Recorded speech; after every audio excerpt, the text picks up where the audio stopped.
PHP file handling. جب بھی ہم کوئی ویب اپلیکیشن بناتے ہیں تو اس ویب اپلیکیشن میں ہو سکتا ہے کہ ہمیں فائل ہینڈلنگ کا کام بھی کرنا پڑے۔ فائل ہینڈلنگ کسی بھی ویب اپلیکیشن کا ایک بہت ہی اہم حصہ ہوتا ہے۔ اکثر اوقات ہمیں فائل اوپن کرنی پڑ جاتی ہے ویب اپلیکیشن میں تاکہ ہم اس کے اوپر کوئی پروسیس کر سکیں اور اپنا ڈیزائرڈ ٹاسک پورا کر سکیں۔ PHP manipulating files.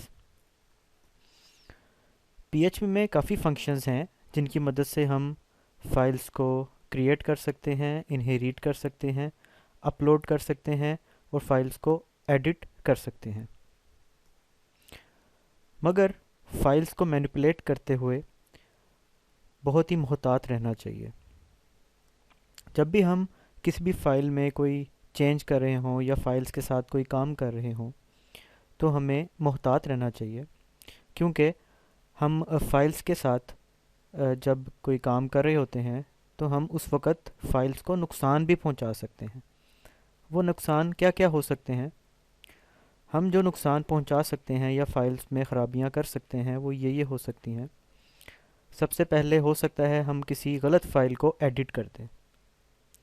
دوسرا، ہو سکتا ہے ہم فائل مینیپولیٹنگ کرتے ہوئے اتنی گاربیج فائلز بنا دیں کہ ہماری ہارڈ ڈسک ہی فل ہو جائے۔ اس کے علاوہ ہو سکتا ہے کہ ہم کسی فائل کے کنٹینٹس کو غلطی سے ڈیلیٹ کر دیں۔ تو ہمیں ان غلطیوں سے بچنا ہے۔ جب بھی ہم PHP میں فائلز کے ساتھ کوئی بھی ٹاسک پرفارم کر رہے ہوں تو ہمیں یہ غلطیاں نہیں کرنی۔